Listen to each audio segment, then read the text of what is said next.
Analysing your games may be the best way to improve your chess, but is there a right way to do it? Probably not. Different people analyse at different levels of the game. What's important is that you do analyse and ask questions about your play to improve it for future. I'd like to show you my process as an example so you can try it for yourself and adapt it to suit your needs. The first step is to show you a game that I've played and tell you everything that I was thinking whilst I was playing it. That will then allow us to analyse it together. I played this game on Lichess a couple of days ago, and I'm pleased to say it may be the first game that I've won that I featured on my channel. It's often better to analyse games that you lose because you make more critical errors in those games, and lessons learned in defeat certainly stick with you more, but it's good practice to analyse all your games, win, lose or draw, and the process remains the same. From this game page, I'll go to the analysis board and show you the game. I started with the move e4 with the white pieces. My opponent responded with e5, and after knight f3, they chose the Philidor defense with d6. So I crack at the center straight away with the move d4. They stay flexible and play knight d7, just defending e5 and preventing the d-file from opening to their queen if I was to capture here, for example. So I just developed further and played knight c3, and now they played c6. And here was where I had my first real think of the game, because I couldn't be sure if I had a line against this in my opening repertoire already or what the best move should be. I opted to play bishop c4, just developing a piece, getting one step closer to castling, putting pressure on f7 as well, and just staying active. And I think this is the best move in the position. I did also consider playing a4 just to stop any ideas of b5 from my opponent, but I chose to go with piece activity. Another reason for playing this, if they now play knight gf6, which they didn't, but this position is one that I had in a game a couple of days before this one, which I had analysed, and I already knew what to do if they played this move. It's actually a mistake, and before they played it, I quickly calculated the lines that I will show you now. You take the pawn on e5, and if they take it back, you play knight g5. They've got no good way to defend the f7 pawn. This knight is in the way of the bishop coming out, and this knight has already come to f6, so it can't come to h6 to defend this way. So that is good for white. If they take it back with the knight, well, now you capture the knight, and after the pawn recapture, well, you don't just whip the queens off. Instead, you play bishop takes f7 check. And the king can't take because otherwise the queen would drop on d8. So after the king steps up, now you take the queen, king recaptures, and you play f3. You're up a pawn, you've got two excellent bishops and a solid structure, and this is really good for white. Then the last line after they play potentially knight g f6 and you take the pawn is, what if they play something like knight to g4 to kind of gang up on the pawn this way? Well, now you can play e6, and the best move is to take. When bishop takes, you attack this knight. The king is looking very drafty on the light squares and on the dark squares as well. So this is also really good for white. Anyway, they didn't play any of that. Instead, they played bishop to e7. And this is a much better move. It defends the queen on d8, so there's no kind of bishop takes f7 tricks to dislodge the king's protection of the queen. It also adds another defender to the g5 square, so it maybe takes away, moves like knight to g5. This is very, very good from my opponent. And here I took the chance to play a4 and shut down the move b5, just so it doesn't come with tempo against my bishop on c4. They then carry on with a5. I remember thinking I wasn't too sure about this move. It looks like it weakens dark squares on the queen side, especially b6. But, if they play something like a6 looking to play b5, well, now I can play a5 myself and just clamp down on that square. So maybe it's okay, but I wasn't entirely certain, and I didn't feel like it represented the best move that my opponent could have played. I took the chance to get my king a little bit safer, and I castled, allowing myself to get my rook into the game with rook e1. I did quickly look at the bishop sacrifice of bishop takes f7, but because you've now got this queen and bishop battery on g5, I didn't feel like knight to g5 was going to do anything. It would just drop another piece, so I didn't go in for any of that.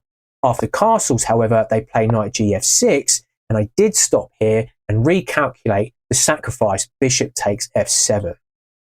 So let's just look at some of those lines. Bishop takes f7 check, king takes f7, and now knight g5 check. And here the king has got three kind of decent moves, to go back, but one of them isn't actually decent. If they go king to f8, this is just a blunder because of knight e6, and you pick up the queen. So what if they go to e8? Well, here you can attack the queen again, like so, and after it moves, well, now you can win another pawn with check. And I thought this was kind of unclear. I've got 2 pawns for the piece. The king is exposed. There's some weak kind of light squares around it, and maybe I can press an attack. But I also felt, if black can consolidate, they'll have extra material and maybe they'll be doing better. They've also got instant pressure on this pawn on d4 as well, so I'm not entirely sure about this. Maybe, if they come over here with the king, I could have gone knight to f5 and defend this point, but I wasn't too sure about this and I decided not to go for it. But another reason why I didn't go for it is because after knight g5 check, they can simply play king to g8. And this is absolutely fine for white, because after knight e6, the queen can just come over to b6, and I can't jump into c7 because the queen guards that square, so this rook is absolutely fine. So I think this just refutes that whole idea. I did also look at the idea of them playing queen to e8, and now if I fork the queen and rook, then they come over and put pressure on my king, and maybe taking here is too greedy, and they can whip up some kind of attack with the h-pawn coming forwards with this rook already behind it. So I decided not to go in for any of these complications, and if we go all the way back, after knight gf6, I just played rook e1, just keeping an eye on my e4 pawn and also putting the rook in front of the king. They now play h6, just stopping anything from ever coming to g5 by protecting that with a pawn, so fair enough. And I continued in kind and I played h3, again stopping anything of theirs coming to g4, and just also kind of waiting and sort of seeing what they want to do. Like, their king is still in the middle, what plan are they going to go for? And I wanted to kind of see, how they would develop their game. Here they played queen to c7. I remember thinking that my opponent had good grasp of their opening, because this is a good move, I think, putting extra support onto e5 and keeping flexible with the king. They've got several ideas they could go for in this position, and I think this is quite a decent move. So I opted to continue kind of waiting, and I played queen e2. I did consider playing maybe bishop to e3, but I wasn't sure about ideas with knight takes e4, and after I would capture, they would play d5. This forks these two pieces. I'll be honest with you, I didn't really work it out that well. I had a bit of a fuzzy thinking kind of moment about this, so I'm not entirely sure if that would have been good for me or not, so I didn't go for it. And that's one thing that when we analyse the game, I certainly want to take a look to see if bishop e3 was possible. But anyway, instead, I decided to go for queen to e2, just putting more pressure on the e file.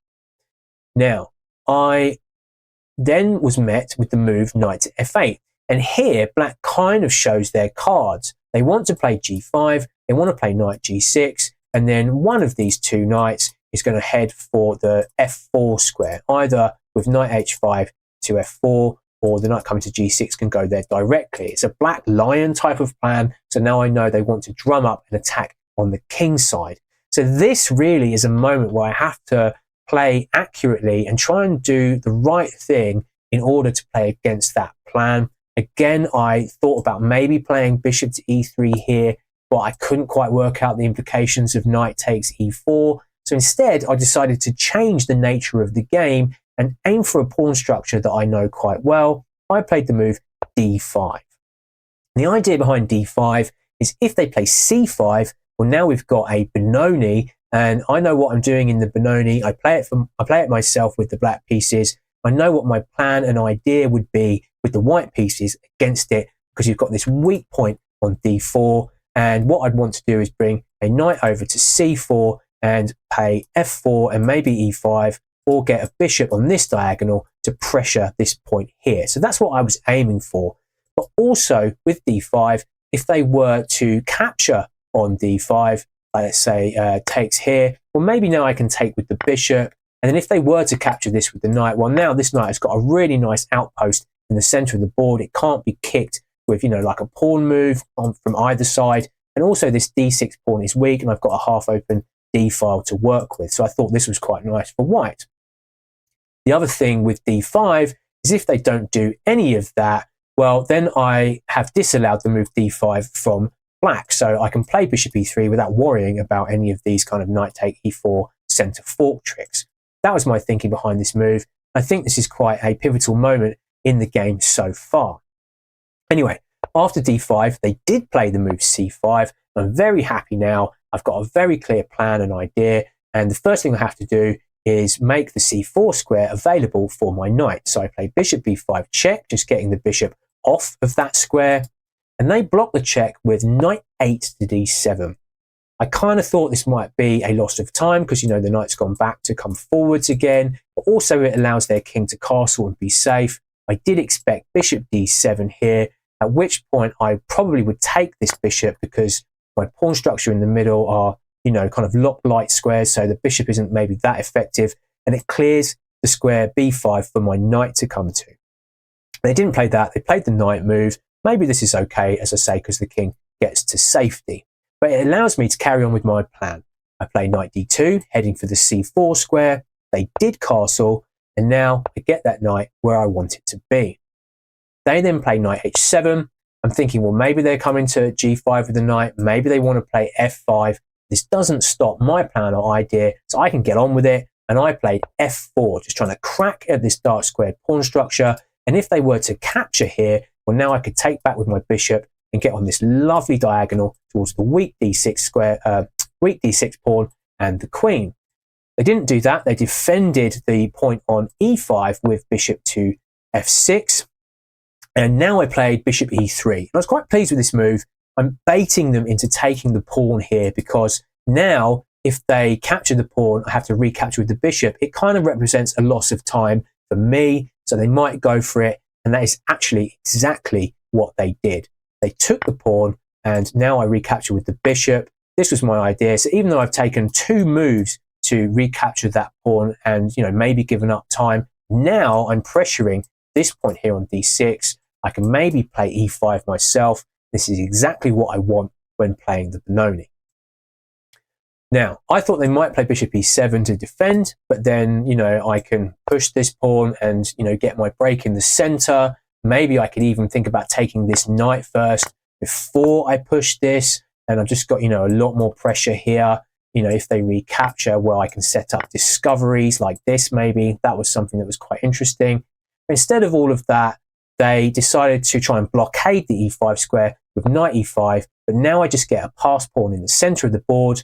I played knight takes e5. I didn't even consider bishop takes because I want this bishop on this kind of strong diagonal. And also, my dark squares around my own king are kind of weak. So I want this good defender of those squares. If they take with the bishop, my bishop takes, now I can take back. And it doesn't matter so much about the dark squares because they also don't have a dark square bishop.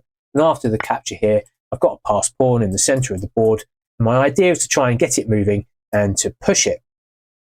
Anyway, they didn't play that. They played, sorry, after knight takes e5, they played d takes e5 straight away. And now I drop the bishop back to e3. I did consider coming back to g3 to keep it on this diagonal. But I figured, you know what, I'll put some pressure on the c5 pawn over here.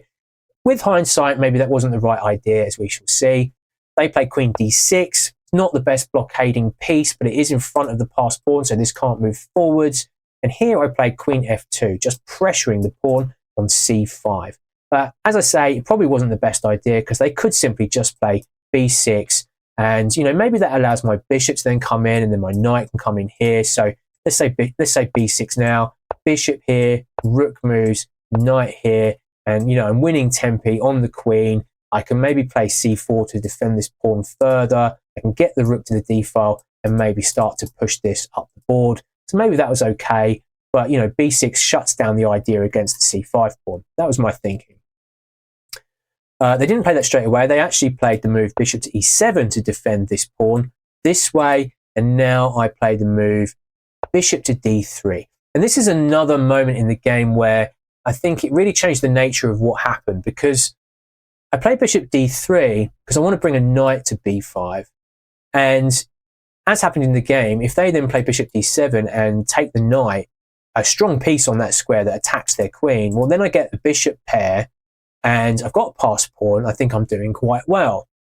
But, I maybe could have considered something else here. The reason why I'm, laboring this point is because it's about changing the piece configuration. It's about understanding what trades you want to make in the position. So, it's something you need to consider very carefully. But that's what I decided to go for. And maybe I could have just played something like rook here to d1, just to continue to build behind this pawn and just leave things as they are. But we'll see in the analysis whether I was right or wrong, or if there's another idea that I should have played. Anyway, I went bishop d3.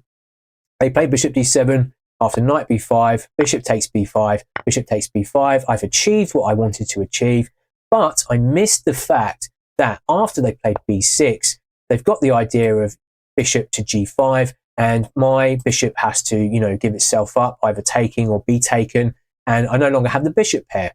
After I play the next move, rook a d1, which I think is a decent move, just getting behind this pawn, that's exactly what they went for, and I realised that's what was going on. And I decided, well, do you know what? I'm actually happy to go for the endgame of this bishop versus this knight if I can keep this knight where it is and keep it passive. So I played the move h4, prodding black into taking on e3 to help me develop my pieces and taking away this square, the g5 square, for the knight. So I was quite happy with that move. I thought it was decent. They took the bishop. I took back with the rook to give it access across the third rank. I've got ideas of tripling up on the F file. And after they play rook a d8, I start that idea. I played rook to f1. They played king h8. Not entirely sure why. Maybe they were worried about a rook coming to the g file and doing something over here. But, maybe they're trying to play, g5 themselves or something like that. Or, maybe f5 and they want to get off of this diagonal. So fair enough. I played rook f3, just carrying on with my idea. And then they played f6. And I remember thinking at this point that actually, even though I've got this passed pawn and I think I'm doing all right, this is kind of quite solid. And maybe I've kind of given up any initiative that I had. The only trump that I've got in the position is the fact that this knight is kind of offside, not really doing anything. If they move the rook out of the way, like where could they go? Like they come to maybe f7 in order to get the knight round this way, then maybe I could play h5 and kind of fix these pawns on the king side.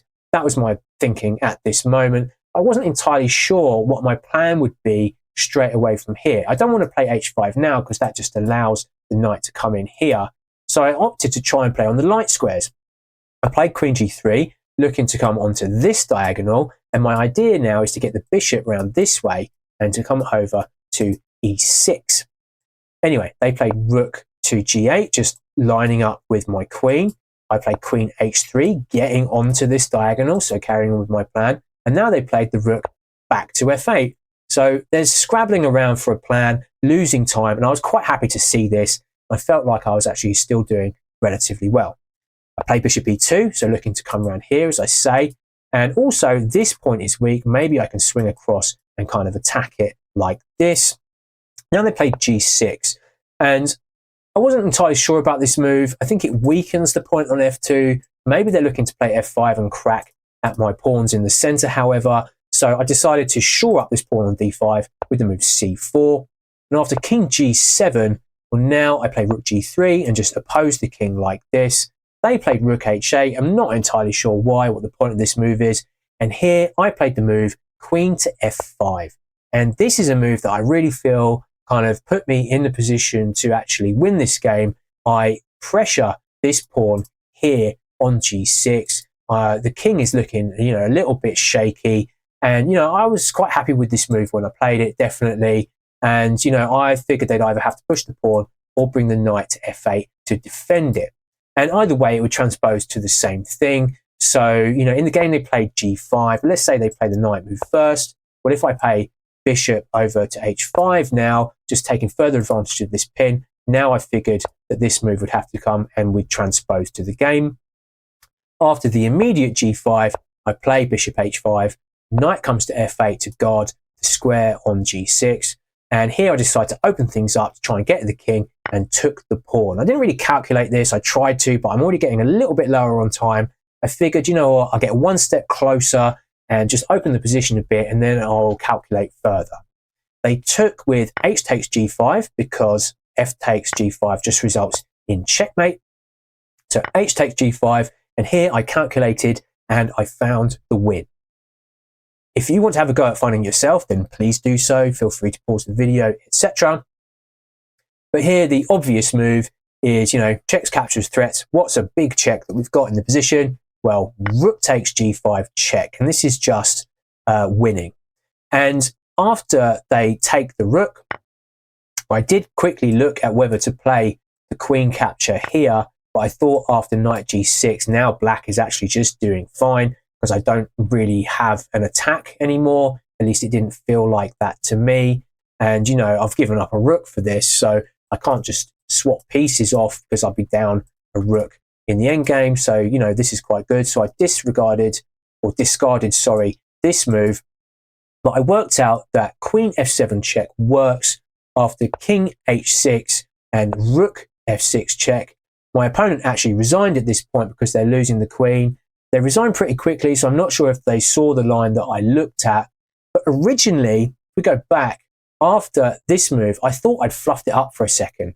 So I thought, hang on a minute, after they take back the rook, and then I go check with the queen, and then they use the king to pick up the bishop, well, then they've got two rooks and a knight against the queen, and that's quite good for black. Until I realised that this knight on f8 just disconnects the rooks from seeing each other. So after these moves, if queen takes, king takes with check, and you pick up the rook up here, or you pick up the rook up here. So let's say king takes h5, well, queen takes here, check, and I'm coming back to get this pawn, I'm coming over to kind of win this pawn or attack this piece, and this is completely winning for white. So my opponent resigned before allowing this to happen. Now you know everything that I know about the game, and we can start to analyze. The first step is to write down all of these thoughts, all of these plans and ideas into our notation. I'm going to do this analysis on Lichess, but obviously you can use any platform that you like, even a physical board with a pen and paper if you prefer. You just need the ability to write notes, write variations against the moves, and an engine to pass those moves through as we go. I'm going to go from this analysis page via this 3 lines menu here to add this game into a study that I've created called Game Analysis.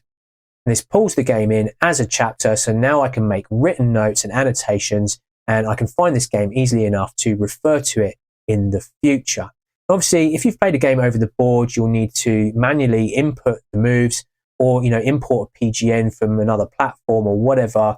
But how to do this and how to create a study in the first place was actually the topic of my last video. So I will link that in the description below, so you can check that out after this if you need to. It goes into all the different tools and the navigation of the study page to help you. Anyway, we've got the game here, and we want to start going through and adding in all our notes. So everything that I've just presented to you about the game, I want to make sure is in this file in a written form and with all the right arrows and square highlights and all that kind of thing. You can see that it's already pulled in all the variations that we've looked at. So I just need to go through the game, and I just need to check that I put all my notes in. So here, I haven't really got any notes because this is standard theory. The first place I'd want to put a note is against the move c6, because this is where I had my first think, as I said. I might write a note such as, here was my first think of the game, as I wasn't sure if I had a line against this move order already, or what the best move was. I opted for a developing move that I would play in the Philidor anyway. And that was bishop c4. But then after a4, I also kind of looked at this, and, that was preventing the move b5. So maybe I'd write a note here as well. Against the move bishop c4, I might write, I also considered. And then against the move a4, I might put shutting down the move b5 with the arrows here. However, I had another reason for playing bishop c4, because in a previous game, I'd already analysed the position should my opponent respond with knight gf6. And I'll go through the whole game and I'll add all the notes to the variations exactly as I've just shown you. I've done that process, and I've added all the notes about the games, all the information that I've presented to you into our study. And I think this is a really good thing to do, because it kind of gets all of this information out of our heads and onto the page. It helps us to immediately understand the game better that we've just played. And it also helps us to move on from it emotionally so that we can objectively think about what we did right and what we did wrong as we continue to analyze. The next thing is to identify moments in the game that were critical for its direction and its result. These could be good moves from either you or your opponent, moments when the initiative shifted, moments when the position changed from being dynamic to maybe more static, anything we feel is relevant and main points of the game that we can learn from. Okay, so let's go through the game and find these critical moments. And I think the first one is where the move c6 was played, because this is where we went out of opening theory. So because it's an opening question, there's some more work that we'd have to do here against our opening repertoire. And understanding if we play correctly at this point is definitely a critical moment to carry on. So let's just write the words critical moment into our study at this point. So we've marked it there to come back and look at this later. We keep going through the moves. And I think if I remember, another critical moment I wanted to look at was the moment when I played the move rook to e1. I was kind of thinking, well, could I play bishop e3 here instead and allow kind of tricks with knight takes e4, potentially with d5 and a center fork trick. So this moment here is also going to be a critical moment. Maybe I should also put bishop e3 on the board there to see whether that's something that I could have allowed. So again, let's just write critical moment, and then we'll come back to that. The next one is definitely where we played d5. So here, move 11, after knight to f8, here I played the move d5. And this changes the nature of the game considerably. I give up on this tension in the center, I push a pawn, I fix the structure. So this is probably one of the most critical moments, certainly coming out of the opening and into the middle game. So I want to have a look at this further. Again, could I have played bishop e3 here and look at the center fork tricks? Again, let's note this as critical. Moving further on, I think another big moment to look at would be the move bishop to d3. So I believe that this was played here, move 21, because here I'm deciding where I want to now put my pieces. I'm deciding what piece trades I want to allow. And I think this is an important moment to kind of think, well, did I play the right plan here? Because I also had the idea of playing rook to d1 just to, you know, continue to develop and get behind this pawn. So was bishop d3 actually the right plan? Well, after their move bishop e7, again, this is a critical moment.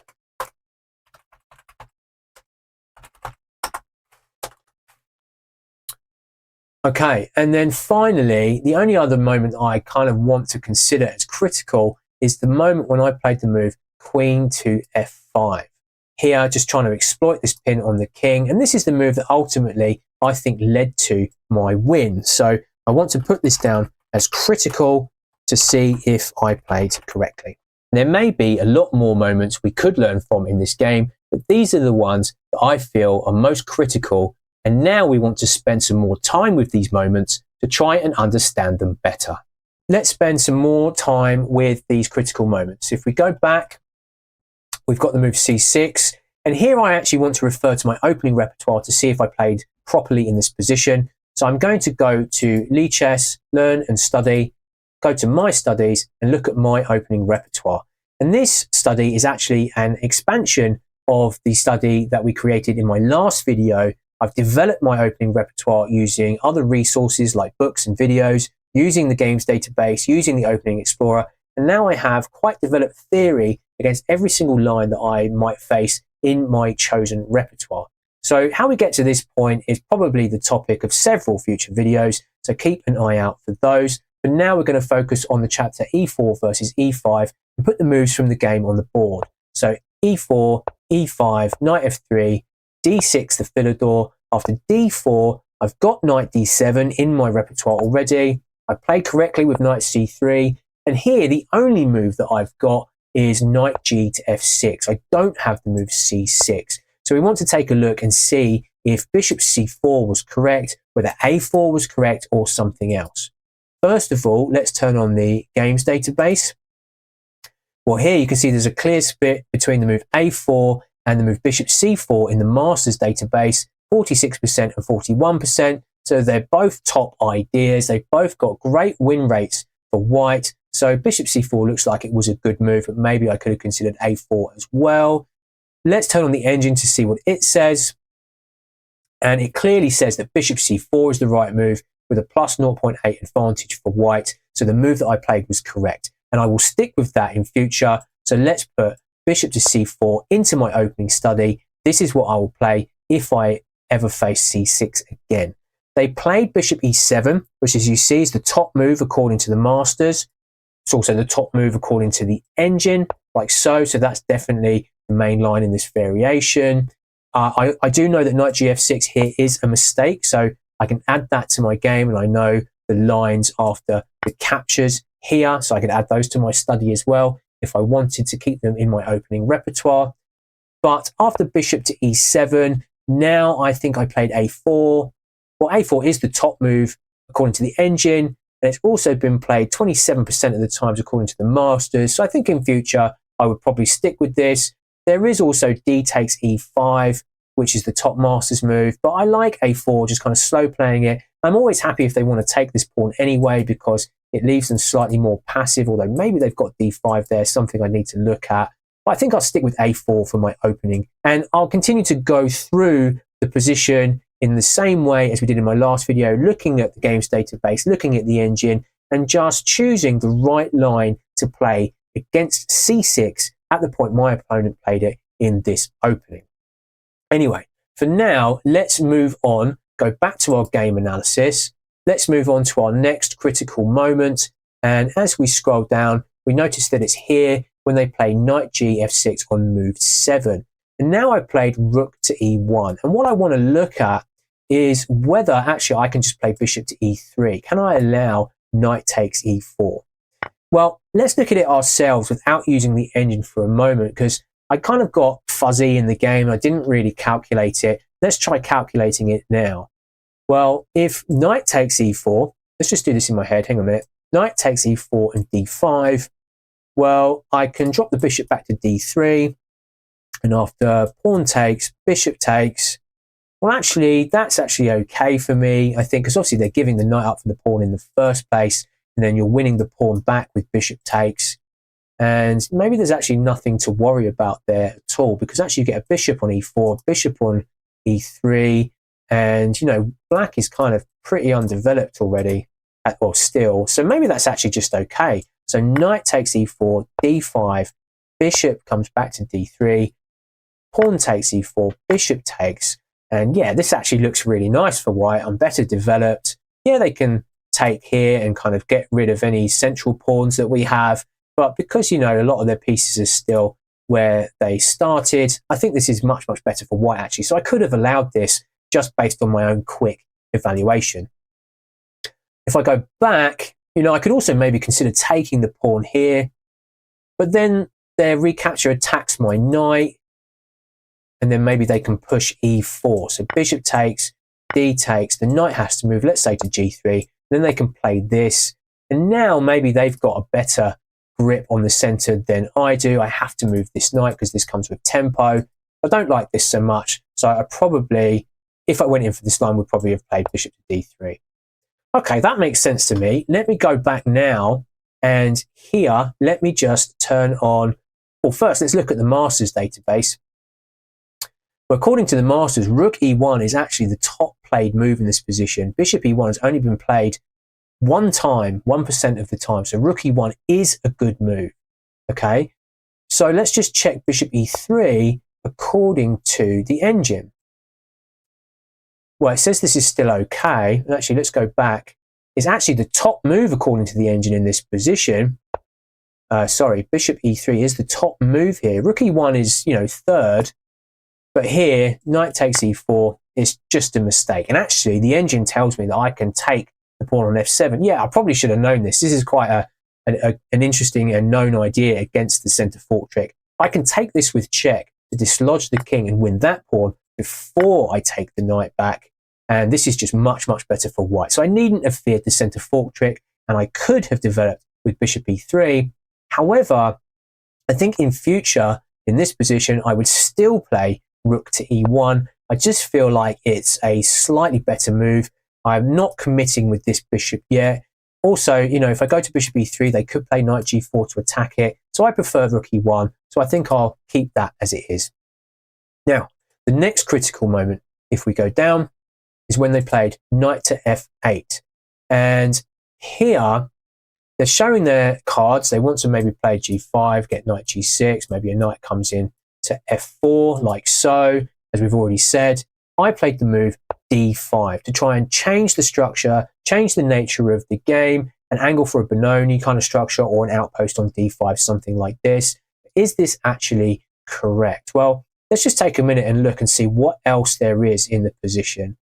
I don't think these sacrifices work because there's a pawn on h6, so my knight can't come to g5, so let's not worry about that.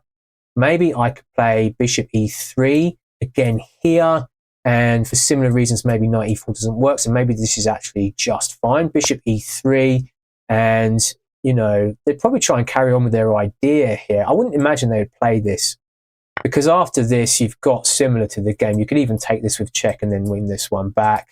So actually, yeah, I needn't have worried about this at all. And bishop e3 might actually just be a good move here. After bishop e3, they'd probably play g5, I would have think. So clamp on f4 and try and bring a knight over here in some way.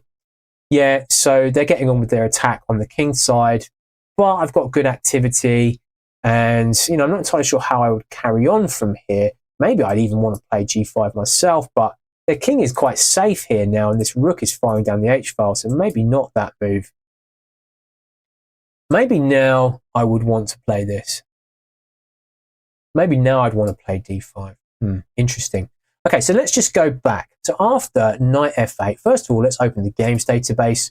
There is one game played here, which is the move bishop e3, where black won, so that doesn't support that move particularly well. Let's just check with the engine. Well, d5 was at the top for a second there, but now it says bishop e3 is the best move.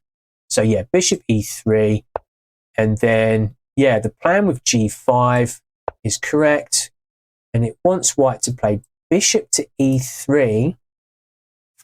That's kind of an interesting move. I'm not sure if I would have even considered that move. Bishop e3 followed by g4, and then you take the pawn. So this with this and this. The bishop then takes, and you're getting the queen over here to try and do something over there, maybe with d5 to come because the queen is hanging over here. So that's quite a nice idea. I like that. Okay, let's just go back. So yeah, bishop e3 looks like it might have actually been quite good. What about my move d5 though? Let's turn on the engine and let's play d5. Well, it actually looks like that move isn't that bad. It hasn't got much difference in the evaluation. Maybe it's dropping down a little bit now, but it's still an interesting idea. And, you know, for me as a human being, an amateur chess player, it's an idea that I understand. So maybe it wasn't actually that bad. Perhaps in future, yes, I would consider playing bishop e3 instead, because I know that these kind of ideas don't work. But I think for this game, d5, is actually okay. And then they played the move c5, which is a mistake. You can see how the engine jumps like this. So yeah, maybe this move I'd put down as a mistake. I wouldn't call it a blunder. It doesn't outright drop anything. It's a choice that they've made that's weakened their position. But they've probably done it for a reason, you know, unbeknown to me. Maybe they just also know the structure, would like to play it, or for some other reason to maybe try and clamp down on d4 or something like that. But this is a mistake from my opponent. If they had taken, then this is also an error. And now, yeah, my idea of bishop d5 was correct. And actually their best move is to play bishop e6 here. So this is also better for me. So this would have been a good way forwards. And actually the best move is the move g5 here, when I thought maybe now I could play bishop e3. It is up there, but actually a better move is to play the move knight to h2. So this guards against the move g4 just by putting more defense onto that square. So, you know, this is objectively equal, I would say, you know, slightly better for white. But at my level, this is definitely an equal game. So it's a very interesting thing to look at. I don't think my move d5 was necessarily incorrect, but in future, I might consider bishop to e3 and keeping this tension in the middle. Okay, next critical moment. So if we go down, we've got this moment here where they played bishop to e7 to guard c5 pawn, and I started shuffling my pieces to get them in different places, angling for the bishop pair and getting a knight to b5, which is what happened. So I played the move bishop to d3. I also considered rook a to d1. So let's again look at the engine. Rook a d1 looks like it is up there. In fact, now it's the top move, and I've got a good position. Now it's been replaced by queen to g3, and after knight g5, well, now it wants to play rook a d1, and bishop d3 is already up there. So it's subtle, but this is definitely a good idea. You know, maybe it's a more threatening move and one that I would want to look for in the future. Let's just double check, because rook a d1 is still up there. So actually rook a d1 would be really good to just play this here and get this behind this pawn. That is really good. Then after queen g6, well, it says to get my king to a different square. Yeah, I've still got all the benefits of this pawn being a passed pawn. And, you know, this is a healthy position for white. So that would actually be quite good, and I could continue to work it out. Anyway, I played the move bishop to d3. And this looks like it's slightly inferior. The position's dropping down in its evaluation. So not quite the best move. Still, it's okay, but I have given up a slight amount of my advantage, you know, from kind of 1.4 down to 0.7. Again, it wants to play queen to g6 over here, maybe just playing against the move, queen to g3. And now it wants me to move my king out of the firing line of the queen or step the queen up. So bishop d3 wasn't necessarily the best, but it's still good for white. And, you know, I've still got this nice b5 square for my knight. So, yeah, it was okay. But I think actually I like the idea of rook a d1. So in future, I might play something like that. The last critical moment was to go down and look at when I played against rook h8, which is a move I don't quite understand from my opponent. You can see it's +2 according to the engine here. Let's turn the engine off for a minute. Let's look at queen f5 and just look at this ourselves. You know, maybe we've been a bit quick with the engine on a couple of these moments, but it really helps us to understand them. Here, I just want to see if I can work it out for myself.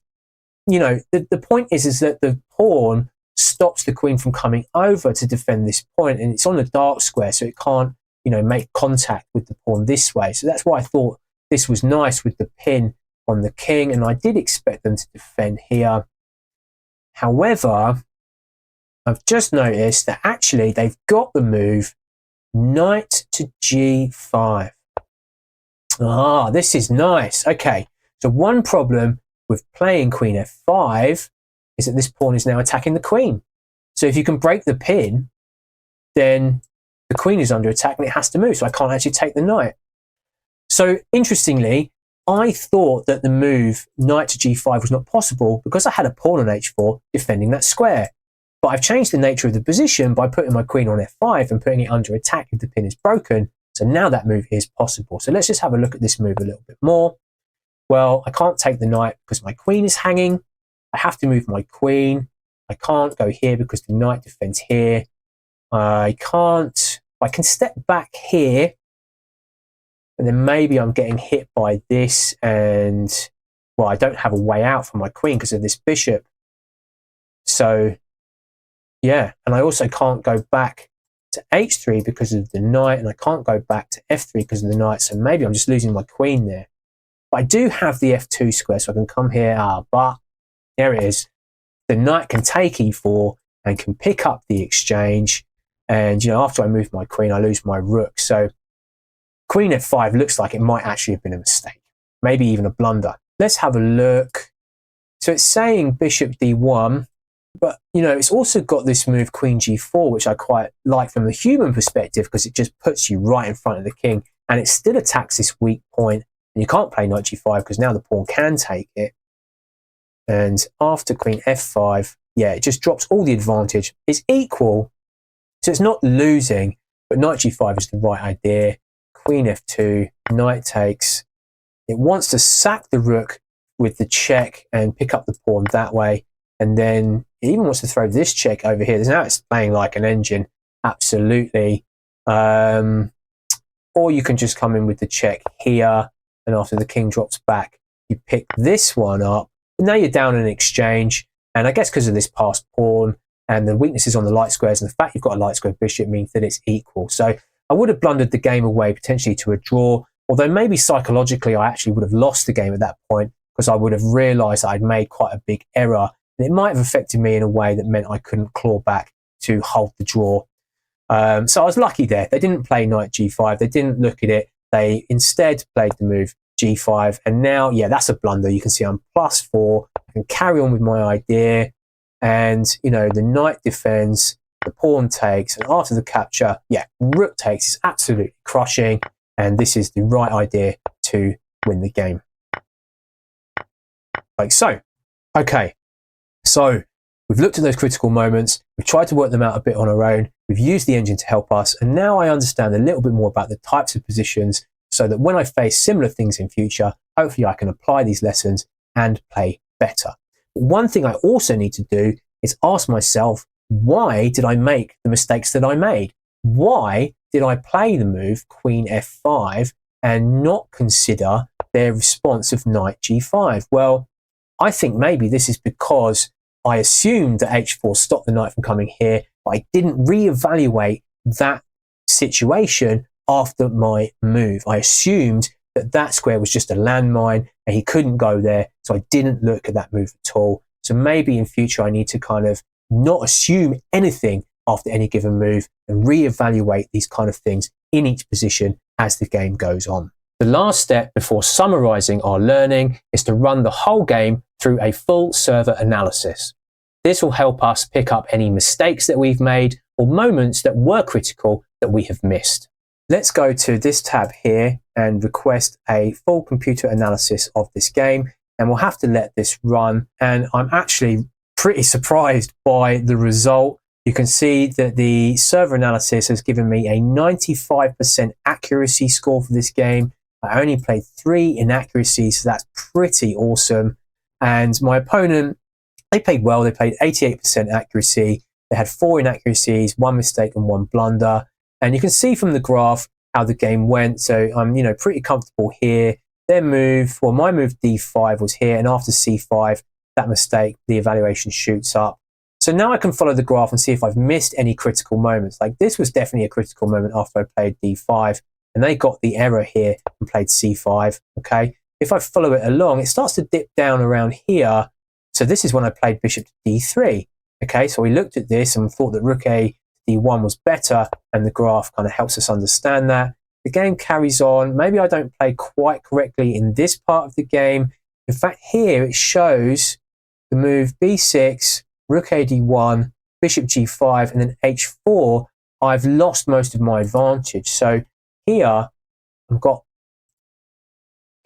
plus 1.2 according to the engine. I play h4 and it drops down considerably. So there's a better move that I could play here. It wants me to play queen to g3 like this, just eyeing up on this line, and this is better. So I'd go back and I'd look at this position again and just try and understand why h4 didn't work. I actually quite liked h4 in the game. I thought it was a nice idea to try and take away this g5 square, which ultimately actually maybe led to my undoing. So maybe it wasn't quite that good, or potential undoing, I should say. And here, just playing with your pieces instead of your pawns might be a better idea. And we could continue the process and analyze it further to understand queen g3 more. So now if we go back to the graph, we'll continue to have a look. My advantage continues to grow here. And this is the period of time when my opponent was playing moves like, king h8 and then shuffling the rooks backwards and forwards from f8. So that's why my advantage is probably building. There's nothing here particularly drastic. Although here, after the move rook to h8, so this position, well, here is where I played the move queen f5. So we know this is a mistake, and the server analysis highlights that further. But then they also blundered with the move g5. You can see the engine is now giving it a blunder, and my advantage is absolute all the way until the end. So the server doesn't show me too many other points that I want to worry about. Generally, it shows me that I played a good game. And the only other point maybe I should have considered looking at as a critical moment was when I chose to play h4. I can go back and analyze that again if I want to. Finally, we want to write down the 2 or 3 main takeaway lessons from this game. These are general things that we have learned to inform our training and improve our play in future. So let's go all the way back and put these main takeaway lessons before our first move e4, because then they're easy to find. I can quickly go to this game in this study and read these lessons. They're not buried in the notation or all the way at the end. And the ones that I want to take from this game are: number 1, calculating more effectively the center fork trick. Put some practice into these positions, calculating the variations on the board. Number 2, consider keeping tension. So bishop e3 rather than playing d5 to fix the pawn structure and, keeping it more flexible and more fluid. Number 3, knowing when to build with rook a d1 or queen g3 rather than redeploying pieces that are on good squares already. So when I played bishop d3, looking to then play knight to b5, that was maybe the wrong plan. I could have slow played it and got more pieces into the game. Number 4, the flashy move queen f5 led to a possible draw because you didn't reevaluate things that were true before the move to see if they still were afterwards. It's definitely a flaw in my game. It's something that I've done before. Instead, queen g4 was simpler and more direct. So maybe in similar positions where I'm looking at my options, I should consider the simpler move that doesn't put my queen on pre and try and, push for a win that way, rather than trying to be overly flashy for the sake of the attack. So these are all the main things I want to try and learn from this game. I can put them into my training, and when I next play a game, I can try and remember them. The process I have shown you is one that I have developed over time through trial and error, but also by learning from other people, such as Grandmaster Noel Studer and his excellent Next Level Chess program, as well as the Obit article written by Nate Solomon. I will link these in the description below for you to check out. I'm not affiliated or anything. I just think they're good resources that we can learn from. Do try this out for yourself and let me know how you get on, including anything different that you feel I could add to my own analysis to make it even better. Otherwise, consider a like or subscribe to the channel to follow this journey, and I will see you next time.